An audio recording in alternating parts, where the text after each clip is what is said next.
네, 국제뉴스 자세하고 다양하게 알아보도록 하겠습니다. 선재규 선임기자 나와 계십니다. 안녕하세요. 안녕하세요. 네, 안녕하세요. 네, 어제는 그 여러 가지 뉴스 있는데 그 중에 우크라이나에서 뭐 계엄령 이런 것까지 나오는 것 같네요. 그 우크라이나부터 좀 전해주시죠. 그 전쟁 시작하고 나서 처음으로 그 점령 지역에 대해서 계엄령하고 대피령까지 선포를 했습니다. 헤르손하고 자포리지아, 그다음에 도네츠크, 루간스크 인민공화국 네 군데인데요. 지금 아시다시피 그 러시아군이 지금 굉장히 전세에서 많이 밀리는 걸로 평가가 되어 있었는데 아마 거기에 대한 어떤 그 고육지책으로 내놓은 것 같습니다. 이거 말고 또 러시아 그 우크라이나 접경 지역 그쪽도 이동령을 아주 대폭 강화를 제한을 했고요. 그다음에 러시아 전역에 대해서도 남쪽하고 중부 지역 빼놓고 최고 준비 단계 이렇게 해서 지금 뭐 이게 지금 어떤 그 전세를 한번 뒤집어 보겠다는 그런 계산 플러스 러시아 내부에서도 지금 반발이 많으니까 국내 통제도 강화하려는 것 같다. 이런 강공책을 썼는데 글쎄 이게 제대로 효과를 내겠느냐는 그런 좀 회의감도 있거든요. 지금 보면은 헤르손 같은 경우는 점령지에 있는 그 친러시아 행정부가 같이 주민들하고 소개를 한다고 발표를 했거든요. 행정부가 같이 대피를 한다고요? 예, 나간다는 겁니다. 그래서 지금 아시다시피 지금 이제 그 임시 동원령을 2차 대전 이후에 처음으로 동원령을 내렸죠. 그래서 이제 이게 만약에 제대로 안 먹히면은 이제 남은 선택지는 그 늘 걱정하는 그 핵무기 사용이라든가 실제 총 동원령. 전면전. 그렇죠. 그렇게 되면 이제 전면전이 될 수 있는 거죠. 그래서 이게 잘못하면은 푸틴의 어떤 그 권력 위상에 대한 어떤 자충수가 될 수 있다는 건데, 어떤 이런 상황까지 지금 많이 몰린 것 같다는 겁니다. 거기까지는 정말 안 갔으면 그 남은 선택지에 해결을 하는 방법이 있는데 거기에 대해서는 얘기를 안 하네요. 글쎄 말입니다. 그리고 이 4개 지역이라는 곳이 저번에 그 합병한데 그 주민투표에서 합병한 그 지역이죠? 그렇죠. 그리고 이제 나머지 크림반도하고 세바스토폴 같은 경우는 2014년에 합병했는데 여기도 지금 뭐 최고 경계력을 내렸습니다. 그렇군요. 정말 이 전쟁 상황은 하루하루가 상황이 막 바뀌고 있어서 빨리 좀 수습이 됐으면 그러니까요. 좋겠는데. 그리고 러시아 쪽에서는 그 공습을 좀 더 강화하는 쪽으로 후방 쪽으로 그런 얘기도 있는데요. 네, 그 이달 들어서 그동안에 이제 군사시설 같은 것 이렇게 해서 이제 조준해서 공격을 하는 군사시설 그런 추세였는데 최근에서 좀 달라진 걸로 보입니다. 아시다시피 뭐 민간인 지역 같은 경우도 무차별 미사일 쏘고 그다음에 뭐 출근 시간대에도 막 해서 임산부도 막 죽고 오늘 새벽에 보니까 최근 공격으로도 한 뭐 키이우 포함해서 여러 지역에서 사망자가 나왔다는 겁니다. 이런 가운데 BBC하고 AP 이런 데서 분석을 했는데요. 지금 러시아가 전략을 확실히 바꾼 것 같다. 주로 우크라이나 전력 인프라 기반 시설을 집중적으로 공격을 한다는 겁니다. 그래서 조금 전에 젤렌스키 대통령 얘기도 최근의 공격으로 인해서 우크라이나 전력망이 한 30% 정도가 파괴됐다.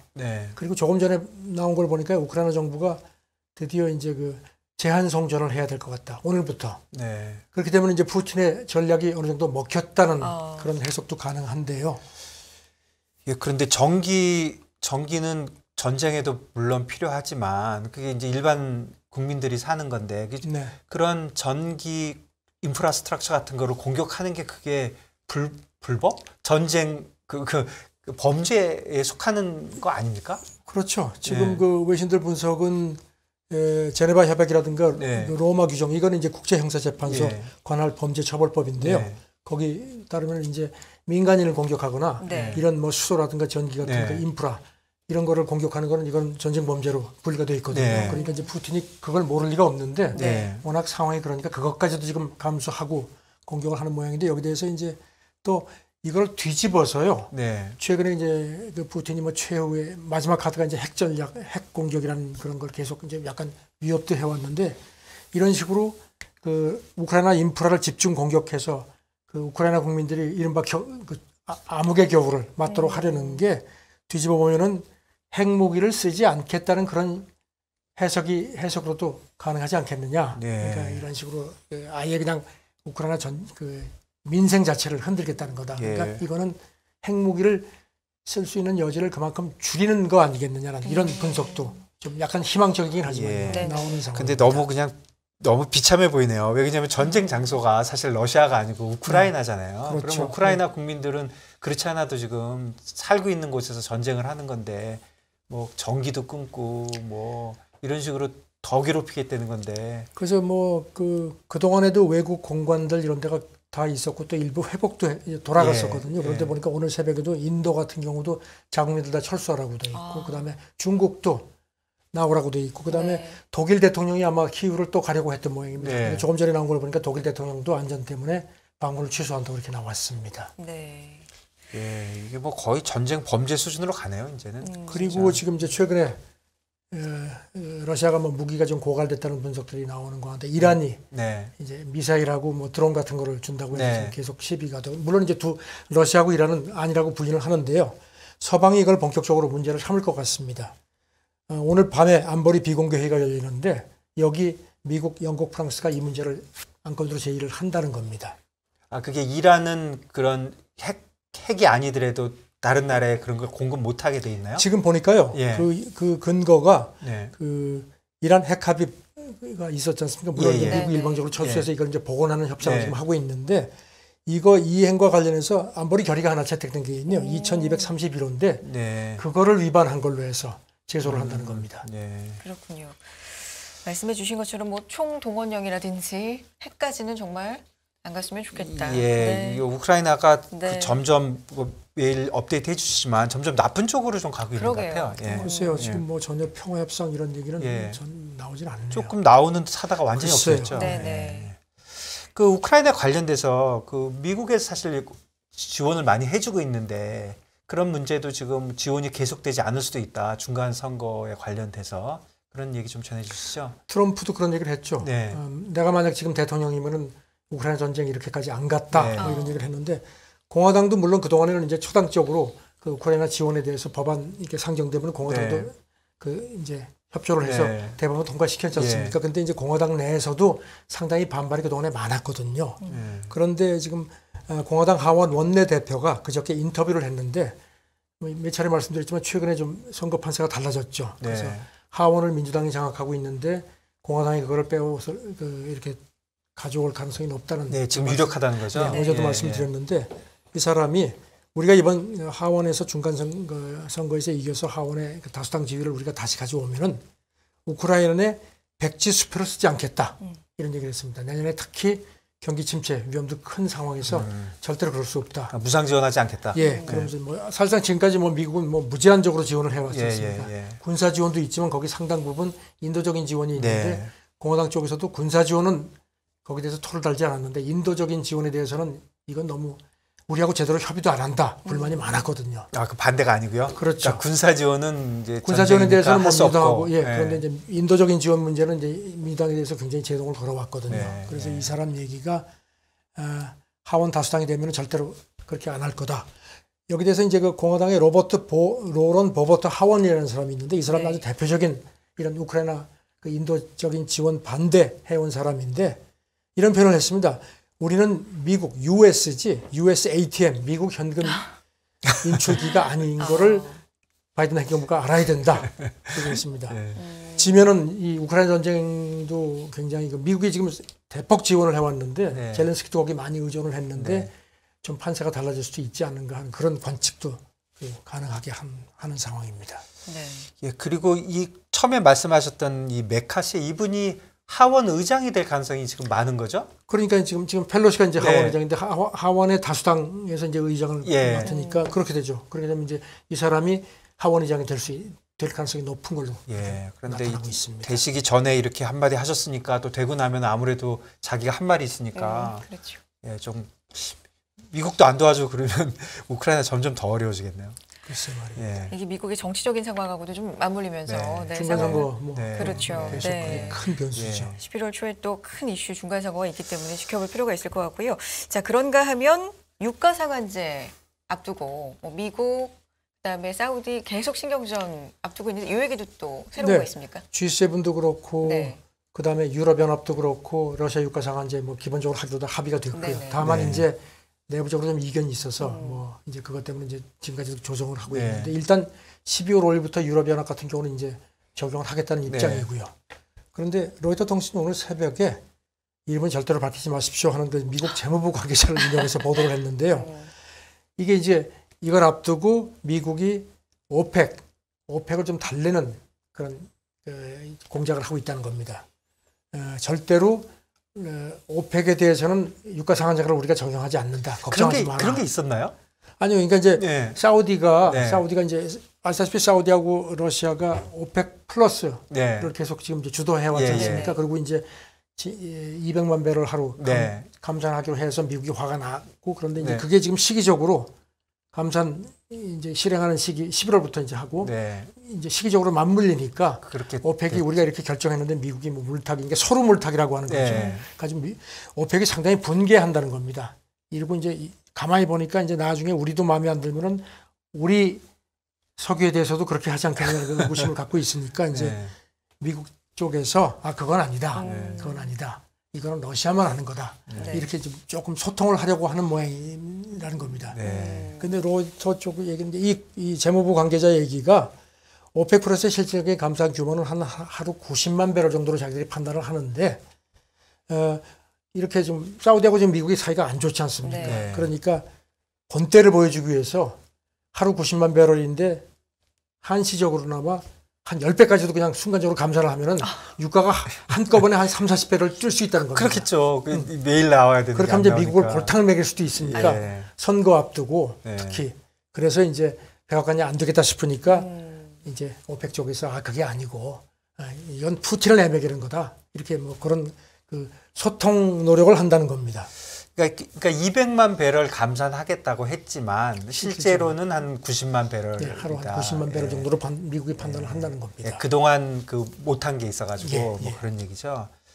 그런데 어떻게 이런 뉴스를 좀 보니까 그 오펙은 좀 신경질적으로 그냥 뭐 여유가 있는데 감산을 해서 미국을 괴롭히고 뭐 꼭 그런 쪽으로만 생각이 좀 됐는데 꼭 아닐 수도 있겠네요. 오펙이 진짜 괴로울 수도 있는 그런 상황인가 봐요. 글쎄요. 지금 네. 뭐 이게 이제 사실 이번 우크라이나 전쟁, 푸틴의 전쟁이 이제 에너지 시장 재편과도 연계돼 있다는 분들이 예. 많지 않습니까? 예. 그러니까 이제 오펙도 어제도 김 대표가 예. 말씀하셨지만 지금 오펙이 목소리를 낼 수 있는 아주 절호의 기회가 왔으니까 네. 이제 이런 식으로 계속 그러니까 자기들도 뭔가를 좀 아무래도 뭐 유가 뭐 조정되고 막 흔들리면 오펙도 뭐 좋을 게 없죠. 네, 자기들은 네. 뭐 석유에 모든 걸 다 걸고 있는 상황이니까 그런 여러 가지 그 기싸움 측면도 강한 걸로 그렇게 보입니다. 사실은 경기 침체 가면 예전에 유가가 한 40불까지도 갔잖아요. 그렇죠. 40달러. 그때 뭐 선물에서 한번 마이너스도 한번 났어요.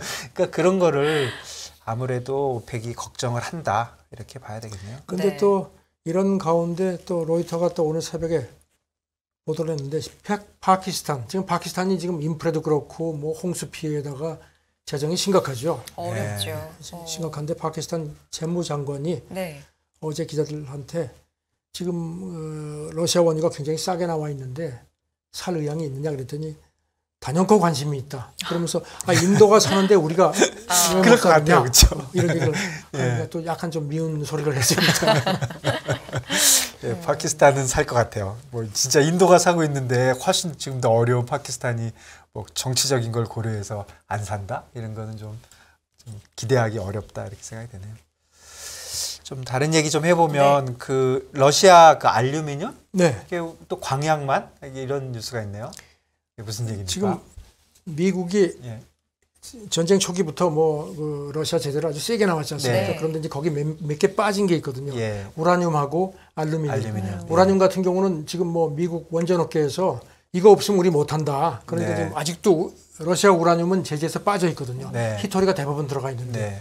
여기 또 하는 알루미늄도 빠져 있습니다. 아직까지. 네. 네. 얼마 전에도 제가 말씀드렸는데 백악관에서 이제 이것도 맞아요. 이제 네. 이제 네. 완전 네. 금수 네. 검토한다고 했는데 아직까지 이제 그런 조치가 네. 안 취해졌는데 지금 로이터 통신 보도인데요. 이게 보니까 그 그랜코 세계적인 그 원자재 거래 기업인데 여기가 그 우리 광양 그 항구에 런던 금속거래소 지정 창고가 있다는 겁니다. 네. 거기다가 러시아 에서 큰 알루미늄 생산 기업인 루살 네. 알루미늄을 갖다가 재어놨다는 겁니다. 최근에. 네. 그러니까 루살은 공급업체고 그렇죠.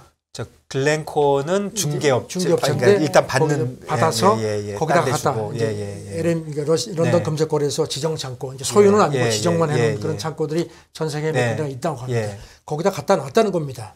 이미. 예, 네. 예, 실어다 놨다는 겁니다. 이걸 이제 로이터가 끄집어냈는데 네. 지금 아직까지는 미국에서 제재를 하지 않지만 지금 이제 곧 제재 움직임이 있으니까 바이어들이 이제 계약도 더 안 하고 하는 상태에서 이제 물량이 애매하다는 겁니다. 아. 그런 거라서 이제 제재는 안 했지만 바이어들이 러시아 거 괜히 또 했다가 나중에 갑자기 끊어질까 봐. 그러니까 이제 그래서 이제 네. 그런 묘한 상황에서 네. 그 대거 물량을 이제 구체적인 물량은 얼마인지 모르지만 예, 예. 장기 계약되어 있는데 네. 광량관에 갖다 놨다는 겁니다. 그러니까 괜히 또 우리가 그냥 여기 또 그냥 구설에 지금 올려놨어요. 지금 보니까 그 알루미늄 값이 엄청 올랐더라고요. 네. 지난 12일 기준으로 선물이 한 7% 이상 급등을 네, 한 걸로 되어 예. 있습니다. 이게 제가 알기로는 그 상품 선물 시장에서 그렇게 미리 지정을 해놔가지고 네. 거기다 넣어놓으면 창고에 넣어놨는데 뭐 없을 수도 있잖아요. 그렇죠. 거래를 그렇죠. 해야 되니까 그래서 네. 이렇게 지정을 해놓고 그거 이제 관리도 하고 그런데 알루미늄 관련돼서 우리나라에 이렇게 있는지는 몰랐습니다. 그러게요. 그러니까 저는 이렇게 묘한 상황인데 네. 광량 해가지고 이름이 딱 올라버리니까 이게 또 이렇게 시끄러울 때는 가만히 있는 게 좋은데 그냥 우리 또 이름이 올라가지고 근데 광양뿐 아니고 부산에도 있나 봐요. 부산에도 두 군데가 있답니다. 예, 예. 그다음에 말레이시아에도 있고 뭐 전 세계에 몇 아. 군데가 여러 군데가 있는 모양인데 네. 그렇군요. 이게 또 알루미늄 관련돼서 또 우리나라가 또 역시 나오네요. 알루미늄 네. 제재도 이제 곧 그러면은 가능성이 글쎄요 있는 지금 겁니까? 뭐 이게 제재를 하겠다고 지금 뭐 검토를 한다고 계속 뭐 이렇게 막 그냥 이제 슬그머니 흘리고 하는 걸 보면은 글쎄 사실 알루미늄이 뭐 스마트폰부터 시작해서 뭐 자동차 그렇죠. 뭐 들어가는데 지금 뭐 미국도 여기 제재 의존을 하지 않을 수 없는 입장이라서 하겠다고 공가를 쳐놨는데 글쎄 실제로 할지는 모르겠습니다. 예. 하려면 전에 했겠죠. 글쎄 그렇게 좀 좋게 생각하고 싶습니다. 네. 예, 예. 러시아 얘기가 아무래도 좀 많은데요. 러시아가 더는 서방에 치우쳐서 외교 인력을 배치할 필요가 없다? 뭐 이런 얘기가 또 나오나 라브로프 봐요. 러시아 외무장관이 그저께 이제 러시아도 이제 계속 외교관들을 충원을 하는데 이제 대학 졸업한 이제 초임 외교관들한테 네. 이제 네. 이렇게 뭐 이제 여러 가지 얘기를 하는 과정에서 이거 이제 러시아 뭐 스푸트니크하고 타스 통신이 보도를 했는데요. 지금 상황이 많이 달라졌다. 그래서 지금 서방에 우리 외교 인력을 예전처럼 그렇게 집중 배치할 필요가 없어졌다. 이런 얘기를 했다는 겁니다. 네. 그리고 러시아 외교관에 대해서 그 서방의 적대감도 그렇고 그다음에 심지어 신체적인 위협 같은 것도 가해지는 상황에서 우리가 굳이 그리고 또 특히 유럽이 이제 지금 상황을 보면 우리하고 이렇게 경제 협력을 할 만한 의향이 전 같지가 않다. 그래서 이제는 좀 뭔가를 좀 개념을 바꿔야 된다 하면서 네. 덧붙이기를 아시아 그리고 이제 중남미, 아프리카에 더 초점을 맞추겠다. 물론 이제 이렇게 이런 뭐 그동안에 그런 추이가 있는데 이제 아시아 얘기를 많이 네. 했습니다. 아시아에 집중적으로 당신들이 더 가서 일을 해야 될 것 같다. 아. 이런 얘기를 한 겁니다. 그러면서 아시아 같은 경우는 러시아하고 호혜, 그다음에 동등한 조건으로 공동 프로젝트를 할 의향들이 많기 때문에 이쪽에 더 비중을 두겠다.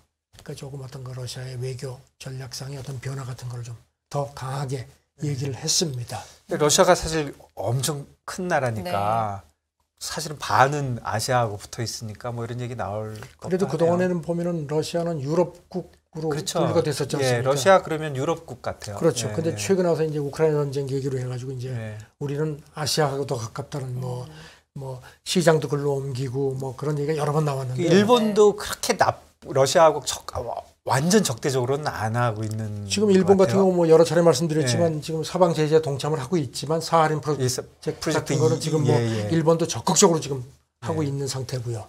그래서 지금 러시아의 어떤 동진, 나토의 동진에 러시아가 밀려서 등 떠밀려가지고 어쨌든 이제 동진을 하는 그런 입장인 것 같습니다. 그러니까 뭐 유럽이 이번에 러시아한테 진짜 감정 안 좋지 않겠습니까? 그러니까 러시아가 그러니까 가스 같은 것도 동쪽에다 팔아보겠다. 일본에도 팔고 조금 전에 말씀드린 광양만 예. 것도 어떤 의미에서 이런 동진과 관련한 어, 그런 거 아닌가 싶기도 그런데 하고요. 뭐 네. 잘은 모르겠지만 하여간 그런 뉴스가 많이 있다는 거는 확실히 그렇죠. 뭔가 분위기가 좀 바뀌고 있다. 뭐 그런 것처럼 이거는 보이네요. 저전 우리도 유념을 해야 할 그런 사항이 아닌가 싶습니다. 어쨌든지. 그렇죠. 네. 근데 저는 뭐 구체적으로 잘 모르겠지만 러시아하고의 관계 이런 거가 사실 우리가 별로 그동안 얘기한 게 없는 것 같아요. 없었죠. 그 중국하고만 얘기하지. 예. 좀 그래도 좀 이렇게 요즘엔 뭐 남북 간에도 굉장히 좀 경색된 예, 예. 분위기지만 얼마 전까지만 해도 계속 푸틴이 그걸 강조했지 않습니까? 네. 그 시베리아하고 남북 철도하고 연결해가지고 네. 가스 뭐 이렇게 해서 뭐 일본으로 공급하고 뭐 이런 횡단하는. 얘기도 있었거든요. 네. 그래서 지금 상황에서는 그게 조금 뭐 좀 분위기가 그렇지 않지만 일단 러시아가 이런 식으로 어떤 외교 전략 자체를 염두에 두고 있다는 그 외교장관이 예. 그런 얘기를 했다는 것은 우리한테도 좀 이렇게 유념해야 할 사안이 아닌가 싶습니다. 예, 네. 우리도 유념해야 되겠네요. 우리도 네. 중국하고만 계속 할 게 아니라. 그렇죠. 예. 네. 뭐 자세히는 모르겠지만 어쨌든 그런 분위기가 있을 수 있다 그런 생각이네요. 이 시간 통해서 이 미세한 변화, 분위기 이런 걸 감지해서 예, 또 좋은 것 뉴스가 같아요. 예 확실히 그쪽으로 이제 나오면 뭐가 있으니까 나오지 않겠습니까? 저는 네. 뭐 서방 언론은 이런 보도를 안 했는데 예. 그 러시아 그 관영 매체들이 집중적으로 보도한 것도 어떤 의미에서는 좀 의미가 있지 않나 네. 싶습니다. 예. 조금 이제 가벼운 얘기 좀 했으면 좋겠어요. 우리 뭐 러시아 뭐 계속 이러니까 너무 힘들어서요. 그 WHO에서 운동 부족으로 운동 많이 해라 이런 얘기 한 것 같은데 좀 자세히 좀 전해 주시죠. 저 이 뉴스를 새벽에 보고 왔는데 네. 굉장히 찔리더라고요. 예, 운동 안 하십니까? 아이, 부족하죠. 예, 많이 하시는 네. 것 같은데. 참 운동 참 이건 참 어려운 얘기죠. 네. 네. 지금 세계보건기구가 그 어제 보고서를 하나 냈습니다. 네. 제목이 2022 세계 신체 활동 현황 보고서. 이런데 여기 이제 여러 가지 내용이 있는데 그 중에서 이제 포인트가 각국이 지금 어떤 이렇게 비만 대책에 대해서 좀 더 정책적인 그 관심을 더 가져야 된다. 그렇게 안 하면은 2020년 이후에 2030년까지 전 세계에서 그런 한 5억 명 정도가 운동 부족이 주요 원인은 그러니까 비전염성 질병에 걸릴 거다. 이게 NCD라고 표현을 썼네요. 네. 그러면서 해당 기간에 심장질환이라든가 비만, 당뇨 같은 이런 NCD 이제 주요 요소인데 그리고 이렇게 되면 이제 거기 대처하는 비용도 연 평균 한 270억 달러, 38조 한 4천억, 한 5천억 원 정도가 될 거다. 그러니까 사회적인 비용이 커질 거라는 겁니다. 그러니까 코로나 같은 그런 전염병이 아니라 예. 예, 그냥 운동 안 하면 뭐라 그래요? 전통적인 병이라 그러기 뭐 잘 안 맞는 말이겠지만 그런 병들에 계속 노출될 것이다. 사실 뭐 미국도 그렇고 지금 비만 문제가 심각하지 않습니까? 근데 요즘은 그 얘기 좀 덜 하는 것 같아요, 진짜. 다른 게 있어서 그런가? 요즘 많이 그래서 뭐 코로나 하나요? 때문에 이런 것들이 예, 좀 예. 많이 묻히기도 그렇죠. 했고 코로나 때문에. 그랬는데 예. 자오지간 이 비만에 대해서 굉장히 지적들이 많았는데요. 이 보고서를 보면요, 194개국을 조사를 했는데 여기서 어떤 운동 장려책을 가지고 있는 나라는 한 절반이 안 됐다. 그 다음에 물론 이제 그 동안에 이제 최근 몇 년에 어떤 그런 비만 문제가 이렇게 부각하면서 이런 데 대한 관심은 커졌는데 네.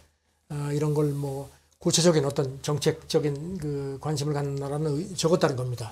그리고 이제 전 연령대에 대해서 신체 활동 지침을 가진 나라는 조사 대상이 한 30%가 밖에 안 됐다. 그다음에 이제 뭐 보행상이라든가 이제 자전거 같은 걸 많이 장려를 하는데 네네. 실질적인 어떤 안전 지침 같은 게 있는 나라도 얼마 안 됐다는 겁니다. 그래서 이제 세계보건기구 총장 얘기가 네.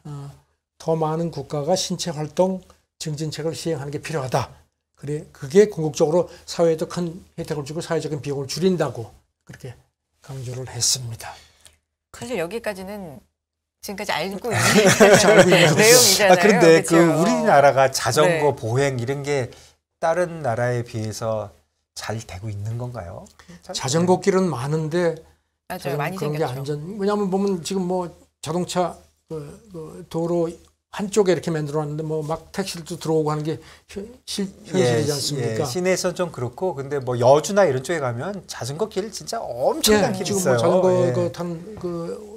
연합뉴스의 한 기자 얘기도 예. 뭐 우리나라처럼 자전거 길이 잘 돼 있는 나라가 또 없다는 예, 그러니까 얘기도 서울만 좀 있고요. 벗어나면 엄청나게 좋은데 서울은 좀 아무래도 어려움이 있는 것 같고요. 그 다음에 이게 운동 부족이 이게 전에 이거하고 같은 뉴스인지 모르겠는데 몇 달 전에 그 코로나 뭐 후유증 얘기할 때 네. 미국에서도 그 주부들이 그 술을 뭐 원래보다 한 뭐 몇 배씩 더 마신다.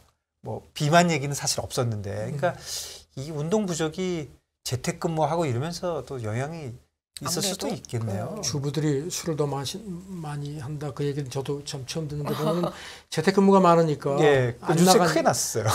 그러니까 출근 안 하고 애들 네. 학교 안 가고 하면 아, 스트레스가 많아가지고. 주부들이 얼마나 스트레스가 예, 많겠습니까? 그게 예, 뭐 시간이 많아서보다 집에서 이제 말씀해주신 대로 애들하고 뭐 식구들이 스트레스를 주니까 뭐 술 드신다고. 그런데. 조금 다른 얘기인지 모르지만 제가 그 워싱턴에 근무할 때 네. 아이 데리고 이제 한 2년간 하숙을 했거든요. 아, 예. 이제 처가 이제 다시 이제 직장으로 복귀를 하는 바람에 네. 하숙은 그 집 주인이 밥 대주는 거죠. 그렇죠. 예, 예, 그런데 예. 그런데 그 하숙집 주인 여자분이 그 청경자 화백의 따님이었는데 아, 그때 예. 엄청나게 눈이 왔습니다. 그래서 네. 뭐 거의 한 2m 정도, 그게 뭐 사상 최대의 그 네. 눈이 왔는데 그래서 이제 뭐 회사도 못 가고 이제 애들은 뭐 신났죠.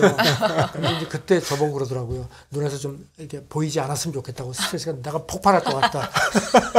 그래서 그때 진짜로 그 아주 바짝 긴장하고 있었던 한 3일 정도 긴장하던 기억이 나는데 지금 말씀하신 게 예. 그런 것 같습니다. 예. 당연히 주부들이 술이 많이 늘어날 수밖에 없었던 것 같아요. 코로나 때문에. 그런 또 유추를 우리가 네. 합리적인 그렇네요. 유추를 해보면서 근데 네. 이 운동이 그냥 뭐 살이 찐다 이 정도는 우리가 알고 있었는데 이게 암 얘기가 나오니까 네. 조금 또 심각해지거든요. 어떤 그 얘기예요? 네덜란드 그 종양 치료하는 그 의대 팀들이 그 네. 이제 그 종양 그 항암 치료하는 환자들을 이렇게 조사를 해봤더니요, 네.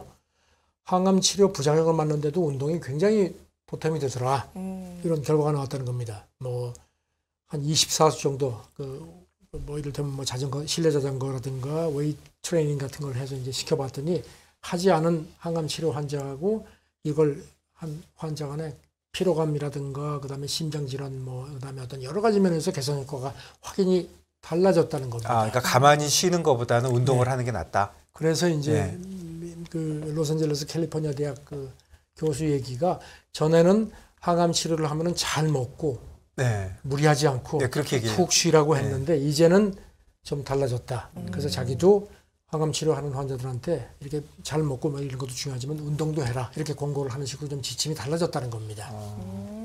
심장학회도 학술지 이런 게 보고가 됐다고 네. 하는데요. 확실히 이제는 운동이라는 게 전반적으로 옛날하고 많이 달라진 것 같습니다. 네. 무조건 운동해야 쉬어라. 되겠네요. 네가 아니라 네. 이제 운동도 하고. 그러니까. 저는 그 아침에 그 출근할 때 그 뉴스 그 라디오 방송 나오잖아요. 라디오 방송에서 이제 뭐 아침에 일찍 일어나니까 뭐 일어나세요. 뭐 그런 방송들을 해요. 그러면서 항상 저는 아, 몸이 이렇게 게을러지게 느껴지면 아, 이게 몸이 나한테 가르쳐 주는 거야. 그러니까 너 일하지 말고 게을르게 하는 게 맞아. 그렇게 생각하면 좋잖아요. 게을르게 되니까. 했는데 아닌가 보네요. 네. 뭐 게을르게 있으면 무조건 나쁜 건가 보네요. 지금 보면은 그저 좀 약간 사적인 얘기지만 그 박지원 씨, 네. 네. 박지원 씨가 지금 우리 나이로 80인데 어. 지금 저도 깜짝 놀랐거든요. 네. 근데 이분이 저는 뭐 술을 마시거나 뭘 하더라도 밤에 꼭 여의도 그 공원 있죠. 거기를 네. 한 2바퀴 그러면 뭐 한 2만 보가 된다 그러는데 그렇게 했는데 확실히 이 운동을 하는 사람하고 그렇지 않은 사람의 차이는 확실한 것 같습니다. 저도 새벽에 스트레칭하고 좀 하거든요. 네. 운동하셔야 됩니다. 대표님도 알겠습니다. 운동 하시죠? 많이 하신다고 들었는데 예, 좋아는 네. 하는데요. 이게 점점 이제 게을러져가지고.